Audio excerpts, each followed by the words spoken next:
Chers téléspectateurs, vous êtes de retour sur le plateau d'Africa 24 en direct d'Alger dans le cadre de la cérémonie de clôture du rendez-vous d'Alger. Nous avons sur ce plateau un nouvel invité qui nous a rejoint. Il s'agit de Bichara Doudoua. Vous êtes président du Conseil national du patronat du Tchad. Soyez le bienvenu sur ce plateau. Merci. Nous sommes toujours en compagnie de Lofti Nezar, qui est directeur général de SLC, une entreprise spécialisée dans la télécommunication et les réseaux hybrides. Nous sommes également en compagnie de Karim Cherfaoui, le président directeur général de Divora Télécom, spécialisé cette fois-ci dans les satellites, et de Sefiane Asnaoui, vice-président d'Asnaoui Group, qui évolue dans l'industrie et la distribution. Monsieur Doudoua, vous, tout comme votre homologue, l'ambassadeur, tout comme l'ambassadeur du Tchad qui se trouvait sur ce plateau il y a quelques instants, vous avez participé à ce rendez-vous d'Alger. Que gardez-vous comme première impression au sortir de cet événement qui a duré 3 jours dans la capitale? J'ai gardé une très bonne impression parce que j'ai participé à plusieurs forums et j'étais très satisfait de ces forums-là, de l'organisation, et aussi j'étais épaté de voir l'Algérie aller à ce point, jusqu'à ce point. Je ne savais pas que l'Algérie avait toutes ces entreprises et l'Algérie est développée à ce point.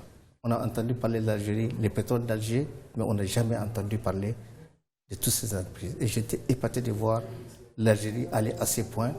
Et aujourd'hui, moi personnellement, je dirais que je n'irai pas au-delà de la Méditerranée chercher ce qu'il faut.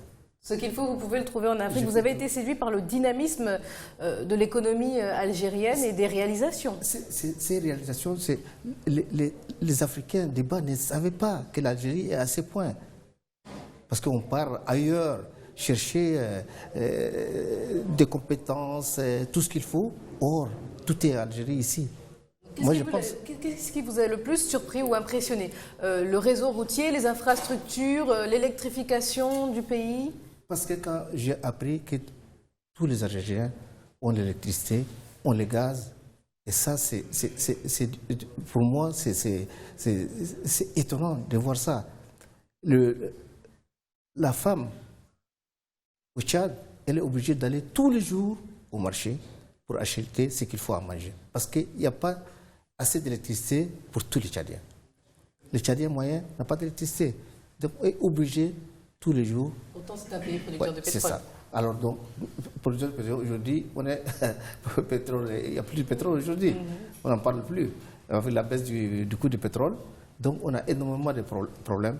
Et le pays ne peut jamais se développer sans énergie. Et l'énergie qui est le moteur de tout développement. Et ce qui, je crois, les Algériens ont compris très tôt et ils ont mis en avant et ils sont arrivés à ce point. Moi, je pense que l'Algérie peut être notre moteur, notre énergie pour que l'Afrique se développe. Est-ce que vous pensez, M. Nezar, que le modèle algérien peut aussi s'appliquer dans des pays tels que le Tchad qui ont parfois justement des similitudes, hein? Oui, je pense qu'il peut s'appliquer partout. Je pense que l'Algérie peut accompagner premièrement les pays qui sont dans son voisinage direct de manière très concrète et aussi, pourquoi pas, participer à l'essor de toute l'Afrique. Comme je disais tout à l'heure, l'objectif, c'est qu'il faut qu'on arrive à un moment à faire en sorte que toutes les richesses de l'Afrique restent en Afrique. Toutes les masses monétaires qui sont générées en Afrique restent en Afrique. Toujours, parce que je dois toujours revenir aux télécoms, il va y avoir bientôt le lancement du premier satellite de télécommunication algérien. Et ça, c'est un outil majeur qui va servir logiquement toute l'Afrique. Toute l'Afrique, c'est un des satellites les plus robustes, dotés des dernières technologies, et c'est un satellite qui peut réduire la fracture numérique qu'il y a en Afrique. Il faut juste commencer à l'utiliser, à diffuser son utilisation. Et les Africains pourraient en bénéficier très rapidement. Mais bien sûr. Et ça sera un modèle où l'argent des Africains reste en Afrique pour qu'il génère plus de ressources et plus de fiscalité aussi pour les États. Monsieur Cherfaoui, est-ce que durant cet événement, durant les nombreuses sessions plénières qui se sont succédées, vous avez retenu peut-être quelques idées de fond émises par les intervenants et qui pourraient vous permettre de collaborer plus efficacement avec l'Afrique subsaharienne. Oui, j'ai retenu quelques idées de fond, bien évidemment. La première, comme je vous le disais, c'était ce constat-là que nous avons fait ensemble, que ce soit à travers les plénières ou les workshops, que nous étions d'abord complémentaires. Les richesses de l'un, d'accord, sont les faiblesses de l'autre. Et si vous voulez, déjà là, il y a une économie qui est capable de se générer. Nous avons vu également que des réseaux alternatifs, mais aussi des affaires, des business alternatifs pouvaient exister en Afrique en combinant les différentes ressources. Quand on voit la cartographie d'Afrique et les matières premières qu'elle recèle, on comprend tout à fait que l'industrie électronique peut être ici, qu'en termes d'énergie, qui est aujourd'hui un très gros problème pour l'efficience de toutes les entreprises, peut être résolu en Afrique, et que nous avions ce capital humain qui est formidable. Vous savez, la première des choses, et c'était au départ pas une crainte, je dirais, mais en tous les cas une appréhension, c'est de dire comment on va communiquer. Au fait, on arrive à communiquer dans toutes les langues. En arabe, avec certains pays africains, en français et même en anglais. Parce que le niveau d'instruction, il faut dire ce qu'il en est, il est impressionnant ici.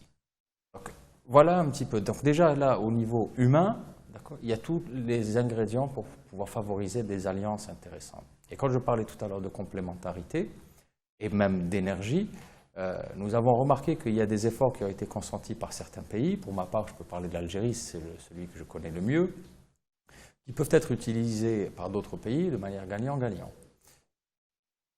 Si je dois adresser juste quelque chose qui est dans notre périmètre, l'autre fille et moi, le sujet des data centers est un sujet vraiment capital. Le contenu africain est importé d'Amérique du Nord, de manière générale. D'accord ? Quand je vous envoie un email, je fais un petit tour par l'Amérique du Nord. Consulte mes vidéos, celle qu'on va faire aujourd'hui, elle sera stockée quelque part là qu'elle aurait pu être stockée en Afrique. Et si vous voulez, le soleil tchadien, le soleil algérien aurait pu permettre d'héberger ces data centers ici, vraiment à moindre coût par rapport aux partenaires déjà qui sont occidentaux, parce que ça reste toujours des partenaires, c'est un travail d'ensemble.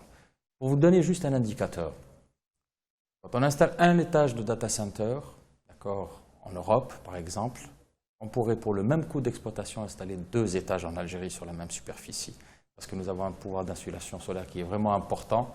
On produit presque 5 kWh d'énergie par mètre carré de panneaux photovoltaïques, alors qu'un data center en consomme 2. Et qu'en Europe, justement, on n'arrive pas à atteindre ces chiffres-là, sachant que le coût d'exploitation est à peu près 50 à 70%. 50 à 70% du coût d'exploitation, c'est de l'énergie pour ces pays-là. Donc c'est pour vous dire, encore une fois, la complémentarité. Je pense que ce sont uniquement des initiatives. Et de manière complémentaire à toutes les initiatives gouvernementales qui sont, comme je disais, structurantes, nous devons mettre en place des solutions alternatives en reposant sur le secteur privé et sur les efforts des différents individus ou des différentes entreprises. Vous savez, on ne peut pas faire porter toute la responsabilité ou tous les efforts sur nos gouvernements. On est obligé d'aider de manière complémentaire. L'autre fille a parlé d'un satellite algérien qui sera lancé. On sera tous utilisateurs de ce satellite, mais également des promoteurs de ce satellite-là, pour l'Algérie, mais également pour d'autres pays africains. Donc il y a une collaboration à un moment qu'il faudrait qu'elle s'installe sur les data centers, c'est vrai, et de manière générale pour notre savoir. Je vais faire un parallèle, M. Asnaoui, avec ce que vient de dire M. Cherfaoui, à savoir qu'effectivement, sur le continent africain, il y a très peu d'industries pharmaceutiques.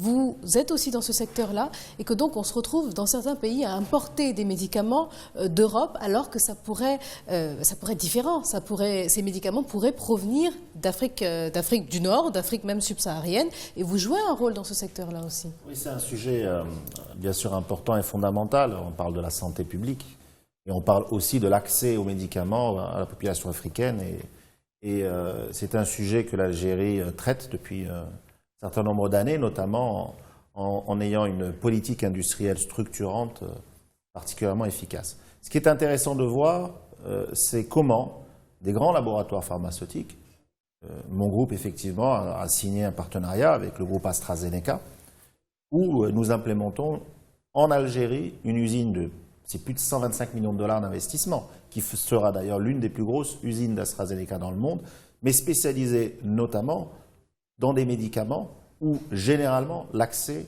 est difficile et compliqué dans l'oncologie, dans la diabétologie, dans la gastéro-entérologie. Donc aujourd'hui, l'accès à des médicaments de tiers 1 pour la population africaine est une réalité. Et pourquoi le groupe AstraZeneca a choisi l'Algérie et pourquoi le groupe AstraZeneca a décidé de s'associer avec des groupes industriels algériens, c'est aussi pour pouvoir démontrer son implication sur le continent africain dans sa politique d'investissement dans le domaine de la production pharmaceutique. Mais d'ailleurs, ça rejoint aussi la volonté d'un pays qui a voulu structurer son industrie et qui, derrière, va pouvoir permettre, à partir de l'Algérie, effectivement, l'essor d'un investissement industriel pharmaceutique.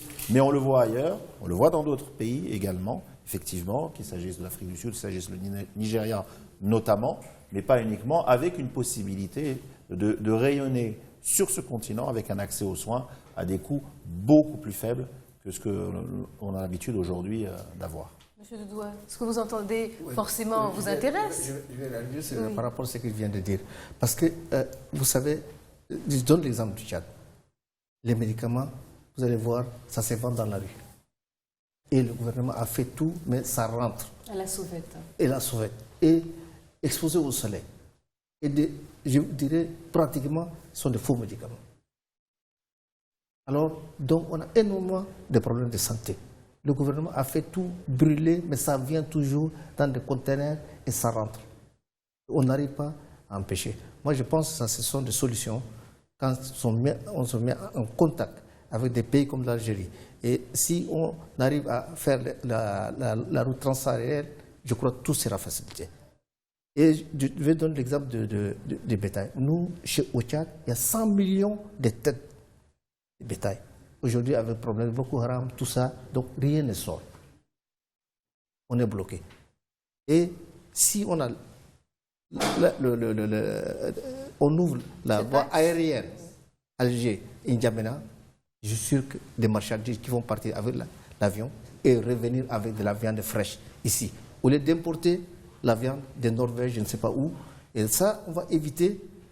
Il faut que les Africains, d'abord, leurs produits, et l'argent va rester en Afrique. Et aujourd'hui, quand M. Constant a donné l'exemple que la caisse, le trésor français, bénéficiait du CFA 500 milliards d'euros, alors j'allais tomber de nuit, parce que c'est incroyable.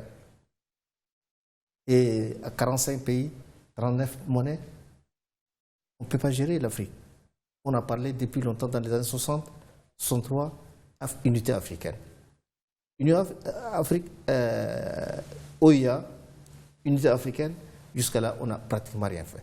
Moi, je pense qu'il faut impliquer les politiques. Ce genre de forum, il faut qu'il y ait les politiques. Il y a une prise de conscience. Il faut que les politiques écoutent. Parce qu'aujourd'hui, il y a quelques ministres. Il faut faire participer les politiques pour qu'ils écoutent, nous, on accompagne le programme du gouvernement. Mais sans qu'ils soient présents à ce genre de forum, moi je pense que c'est très difficile qu'ils comprennent eux-mêmes. La politique et l'économie vont ensemble. Et il faut qu'on reste ensemble sur la table pour qu'on en discute. Donc quel rôle vous allez jouer ce rôle-là en rentrant par exemple au Tchad avec tout ce que vous avez pu entendre et découvrir ici? Je pense que nous, c'est vrai que, comme disait la dame tout à l'heure, nous on va faire notre rapport, on va s'approcher du gouvernement, et plus particulièrement du président de la République, qu'on a des bonnes relations, on va lui expliquer. Nous, je crois qu'il faut s'ouvrir en Afrique ici. Moi, je dis ce qui est aujourd'hui, l'Algérie peut nous tirer aujourd'hui. Peut nous tirer un peu plus haut. Et je suis sûr que il faut reconnaître que l'Algérie, qui nous forme beaucoup plus de gens, c'est le pays qui forme plus d'étudiants tchadiens, c'est l'Algérie. Et dans tous les domaines. Dans tous les domaines. Et moi, je pense qu'avec maintenant ce qu'on a vu ici aujourd'hui au niveau du forum, on aura beaucoup plus de relations commerciales et même techniques, et pourquoi pas transfert de la technologie algérienne vers le Tchad. Merci à vous et merci à vous d'avoir accepté de participer à cette émission. On rappelle donc Bichara Dodoua que vous êtes président du Conseil national du patronat au Tchad. Merci d'avoir accepté notre invitation. Merci. Merci à vous également, Lofty Nézar. Vous êtes directeur général de SLC dans les télécommunications et dans les réseaux hybrides. Merci à vous, Karim Cherfaoui. Vous êtes PDG directeur général aussi. Ah, directeur général. Bon, d'accord. On enlève le début. Directeur général de Dibura Télécom, satellite aussi. Et enfin, merci à vous, Séfiane Asnaoui. Vous êtes vice-président d'Asnaoui Group dans l'industrie et la distribution, dans l'industrie pharmaceutique également. Et donc, merci à vous, chers téléspectateurs. C'est ainsi que nous arrivons au terme de cette série d'émissions spéciales que nous avons proposées en direct d'Alger dans le cadre du rendez-vous d'Alger qui a réuni des hommes politiques, des hommes d'affaires, des entrepreneurs venus du continent africain. C'est un événement qui a permis justement à ces personnalités de se rencontrer, de se découvrir et pourquoi pas d'initier de nouvelles relations entre les différents pays. Nous allons remercier les équipes également de Desahir TV qui nous ont accompagnés pour pouvoir produire ces émissions, qui nous ont vraiment accompagnés. Et d'ailleurs, merci à toutes ces personnes que nous avons pu rencontrer ici en Algérie et qui ont collaboré avec nous, venant de l'Afrique, pour vous permettre de vivre ces émissions. Alors, merci à vous, chers téléspectateurs, de nous avoir suivis et surtout, restez sur Africa 24 pour la suite de nos programmes.